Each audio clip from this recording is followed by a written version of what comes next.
नमस्कार, आप देख रहे हैं न्यूज़ 21। मैं हूं आपके साथ रितिका पांडे। हमारे स्टूडियो में आज हमारे साथ एक काफी ऐसी ऐसी शख्सियत मैं कहूंगी जो कि जनता के हित के लिए कभी भी तत्पर हो जाते हैं। तो आज ऐसी शख्सियत हमारे स्टूडियो में मौजूद है।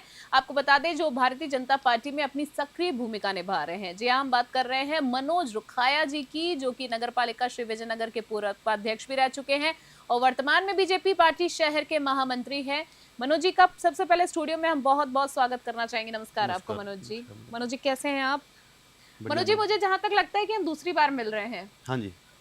एक इंटरव्यू हमारा पहले हो चुका है। नहीं, इंटरव्यू नहीं हुआ था, आपने मिले थे। हाँ, अच्छा, मिले थे। और बिल्कुल। मुझे जहां लग रहा था कि इंटरव्यू हो चुका है। फिलहाल मनोज जी, हम आपको बहुत बहुत धन्यवाद देना चाहेंगे कि आपने हमारे लिए समय निकाला।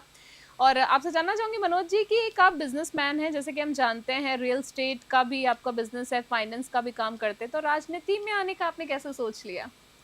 राजनीति में आने का मेरे जयपुर में जीजा जी हैं, उन्होंने मुझे प्रेरित किया था 2014 में।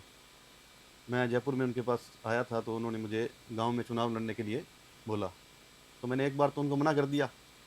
फिर मैं जब गांव में गया तो वहाँ लोगों की इच्छा थी कि मैं चुनाव लड़ूं। तो फिर मैंने वहाँ चुनाव लड़ा और चुनाव जीत के निर्विरोध मैं वहाँ नगर पालिका का वाइस चेयरमैन बना था। क्योंकि जो चेयरमैन की सीट थी वो रिजर्व थी, एससी महिला की। तो चेयरमैन तो बन नहीं सकते थे जी।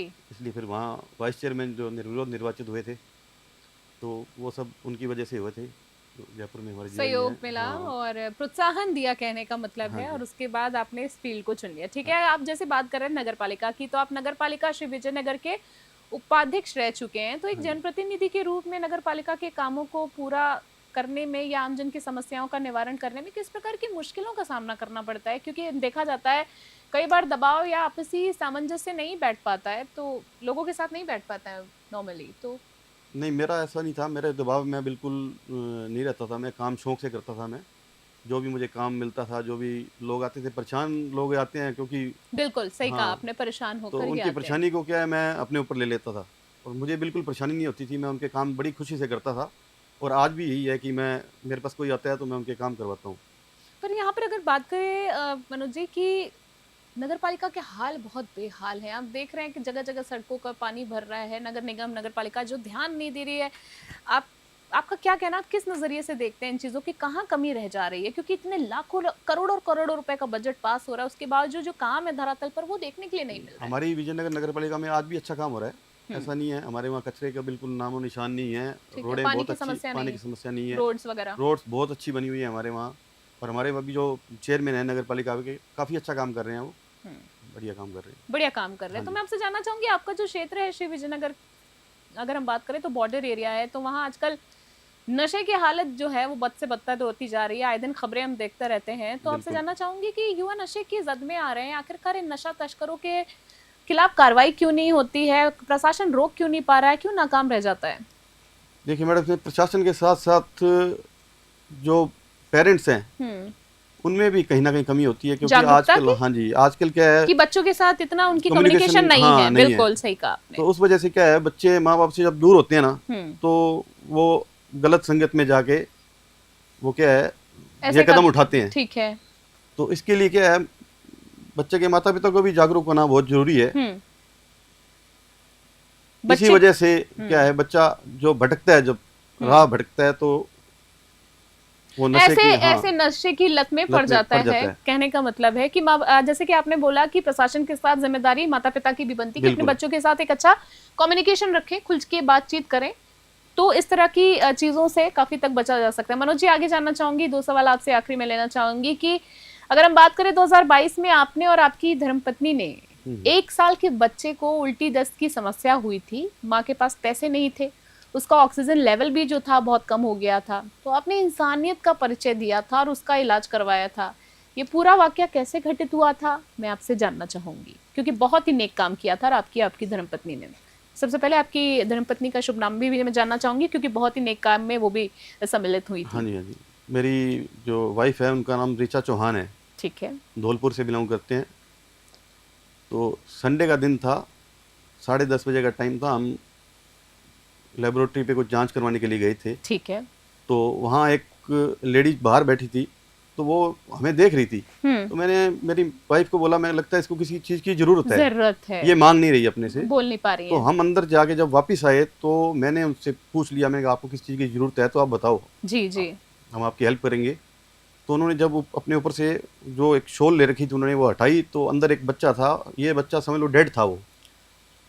तो मैंने उस बच्चे को फटाफट डॉक्टर के पास जो था उसकी मदर को उनको लेके, हाँ, उनसे मैंने पूछा नहीं कि उनके साथ कौन है कौन नहीं, मैं फटाफट डॉक्टर के पास ले गया। तो डॉक्टर ने कहा मनोज जी मैं कोशिश कर लेता हूँ क्योंकि बच्चा बचने वाला नहीं है, हालत बहुत खराब हाँ। है उस तो बच्चे की। उनके जो थे उसको बच्चे का जो पापा था वो मार्केट में पैसे इकट्ठे करने गया हुआ था मांगने के लिए, कि पैसे इकट्ठे हो जाएं तो मैं डॉक्टर के पास जाऊं। बिल्कुल बिल्कुल। तो हमने बिना देरी किए हुए, वो डॉक्टर भी बहुत अच्छे थे जो जिनके पास मैं लेके गया था, उन्होंने बचाने की बहुत कोशिश की। तो जब थोड़ा सा लगा कि बच्चा बच जाएगा तो हम उनको, हमारे पास में सूरतगढ़ है, वहाँ अच्छा डॉक्टर हैं, वहाँ उनके पास अपनी गाड़ी से हम उनको लेके गए बच्चे को, और बच्चे को 3 दिन के लिए वहाँ ICU में रखा। वो 3 दिन मैं अप डाउन करता रहा हूँ मेरी गाड़ी से वहाँ, और बच्चे को जब अच्छी तरह बच्चा स्वस्थ हो गया तो उसको मैं डिस्चार्ज करवा के वहाँ बच्चे को उसके घर तक छोड़ के आया। और उसके बाद लगातार 3 महीने तक मैं उसका ट्रीटमेंट जो था बच्चे का डॉक्टर से करवाता रहा। तो इसके लिए जो मेरी वाइफ थी वो भी लगातार उनके संपर्क में रही थी बच्चे के, और उसके बाद भी वो बच्चे को लेके हमारे पास आते थे जब भी उनको जरूरत होती थी। अब वो अपने गांव यूपी में चले गए। अच्छा। बच्चे अभी, हाँ, वो बच्ची अभी स्वस्थ है बिल्कुल। पहली बात हमारे सर, मुझे पता है कि जितने भी दर्शक आपको इस वक्त देख रहे हैं और आपकी धर्मपत्नी को हम आपकी इस मेहनत की मिसाल को दाद देना चाहेंगे। वाकई में आप दोनों ने इंसानियत का जो परिचय दिया है, क्योंकि बहुत कम लोग होते हैं आजकल।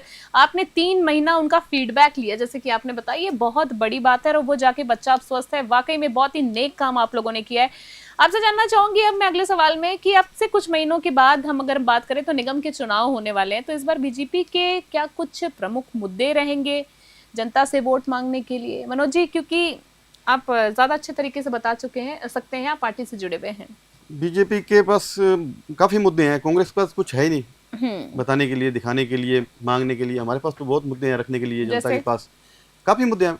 किसी भी ले लो आप, अभी कांग्रेस के राज में जो ऐसा एक प्रमुख एजेंडा बताइए मुझे। देखो, कांग्रेस के राज में जो युवाओं के लिए जो पेपर लीक हुए थे, महिलाओं पे जो अत्याचार हुए थे, और जो कांग्रेस पार्टी तो आरोप लगा रही है कि बीजेपी पार्टी इतने समय से आ चुकी है, अगर राजस्थान की बात करें 7 महीने हो गई है, पर पेपर लीक मामले में अभी तक कोई रिएक्शन तक आप लोगों की पार्टी के सामने नहीं क्यों नहीं हुआ? वो पेपर लीक हुए थे, जांच नहीं सामने आई सभी अंदर, अभी एक एक करके सभी अंदर हो रहे हैं। कितने लोग जो पेपर लीक में थे, शामिल थे, उनको अंदर कर दिया, उनके ऊपर केस चल रहे हैं। SIT का गठन किया है सरकार ने आते ही, तो पेपर लीक पे किया है ये सब कुछ।